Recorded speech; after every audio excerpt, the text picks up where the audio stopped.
Does it happen with you that your sentence is ready and you are simply stuck on one specific word?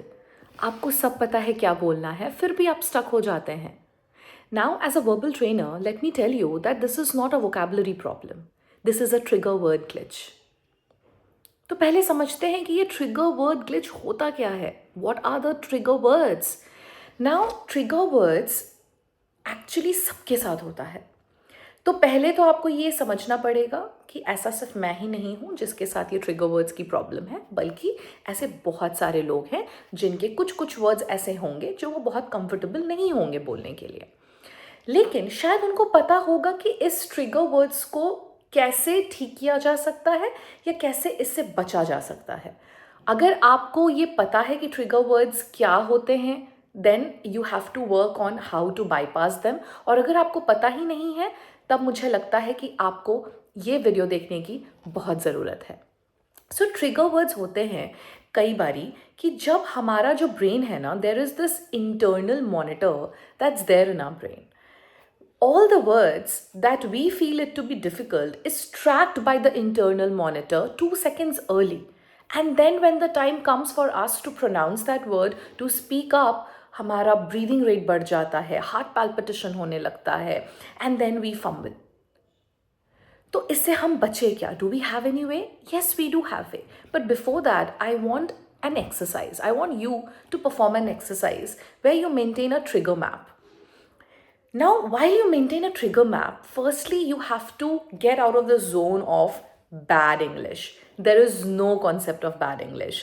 ऐसा नहीं है कि आप fumble कर गए, आप स्टक हो गए किसी शब्द में, वो इसलिए हुआ क्योंकि भाई आपकी इंग्लिश खराब है, ऐसा नहीं है. तो आपको ये पहला ये समझना पड़ेगा कि क्या मैं वो वर्ड नहीं बोल पाई या नहीं बोल पाया बिकॉज ऑफ द प्रोनाउंसिएशन, और is it because of the length of the word? Or is it because of the involvement of too many hours in between?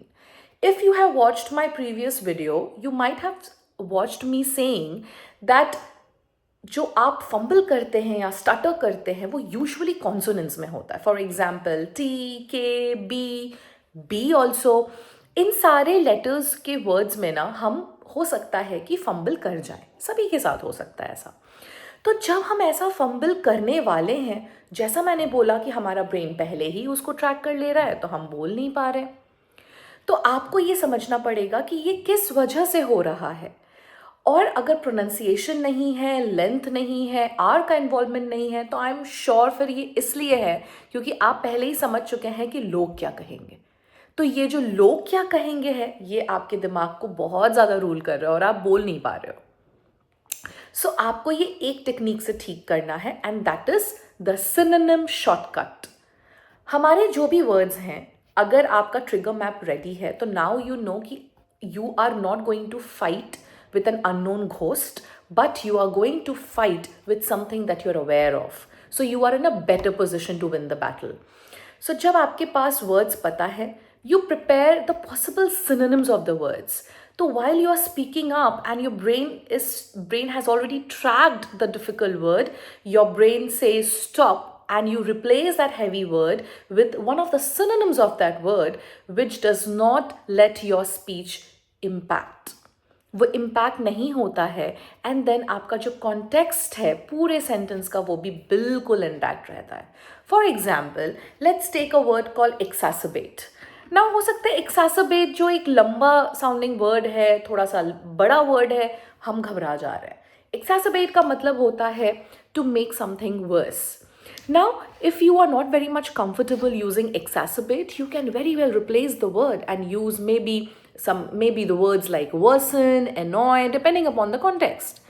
So again, अगर मैंने worsen use किया है, तो क्या मेरे sentence का context बदल गया है? बिल्कुल भी नहीं. और मेरा जो फंबलिंग करने का पॉसिबिलिटी है वो भी कंट्रोल हो गया है.